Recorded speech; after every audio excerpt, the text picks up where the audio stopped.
Welcome to மாயா பஜார். இன்றைக்கு நாம் பார்க்கும் ரெசிபி லட்டு. கடலை மாவு 3 கப் எடுத்திருக்கேன். மில்லில் கொடுத்து அரைச்சி சலிச்சு வச்சுருக்கேன்.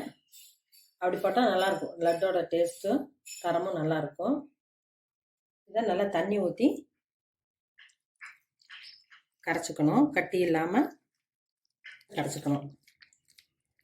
ரொம்ப தண்ணியாட்டம் இருக்கக்கூடாது, ரொம்பவும் கெட்டியாக இருக்கக்கூடாது. இந்த பதத்துக்கு இருக்கணும். சர்க்கரை 3.5 கப்பு போட்டிருக்கேன்.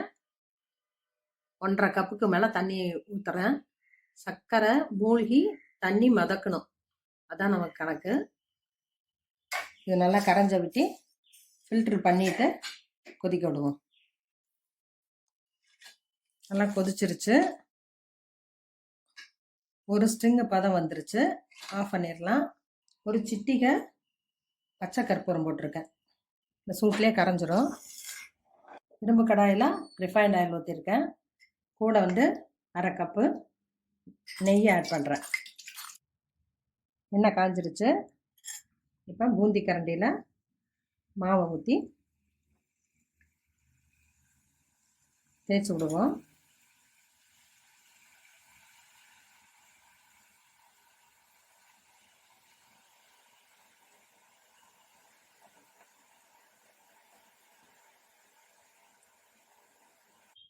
பூந்தி இப்படி முத்து முத்தாக வரணும். அப்போ தான் ஜீரா ஊறி சாஃப்டாகவும் நல்லாயிருக்கும். ஸ்லைட்டாக கலர் மாறுற வரைக்கும் வேக விடணும். அப்போ தான் மணமாக இருக்கும் லட்டு. ரொம்பவும் வெள்ளையாக எடுக்கக்கூடாது. உள்ள மாவு இருக்கும், சீக்கிரம் கெட்டு போயிடும் லட்டு. மாவு தேய்க்கிறப்ப ஹையில் வச்சுக்கணும். இந்த மாதிரி சமயத்தில் கொஞ்சம் லோ ஃப்ளேமில் வச்சு எடுக்கணும். ஜீராவில் போட்டுடலாம். இதே போல் எல்லா மாவையும் செஞ்சு ஜீராவில் போட்டுடலாம்.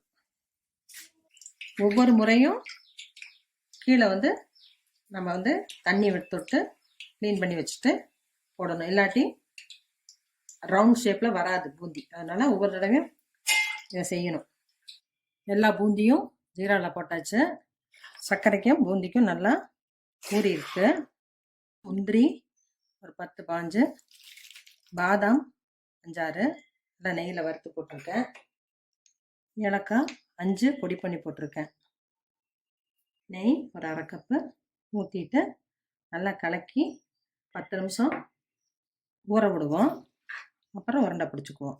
விருப்பப்படுறவங்க 8 கிராம்பையும் முந்திரியோடைய வறுத்து போட்டுக்கலாம். பூந்தி நல்லா ஊறிடுச்சு. கொஞ்சம் வெதுவெதுப்பாக இருக்கப்பவே லேசாக பிசைஞ்சு விட்டு பிடிக்கலாம். ஃபஸ்ட் டைம் பண்ணுறவங்களுக்கு சரி வரலைன்னா மிக்சியில் விப்பரில் விட்டு விட்டு அடித்து உருண்டை பிடிக்கலாம். மிக்சியில் அடித்து விட்டு தான் முந்திரியை போட்டுக்கலாம். லட்டு ரெடி ஆயிடுச்சு. இதுக்கு நான் எந்த கலரும் ஆட் பண்ணல. அதே அழகான கலராக வந்திருக்கு. குழந்தைகள்லேருந்து எல்லாத்துக்கும் பிடிச்ச ஸ்வீட்டு. செஞ்சு பாருங்கள், சாப்பிட்டு பாருங்கள். தேங்க்யூ.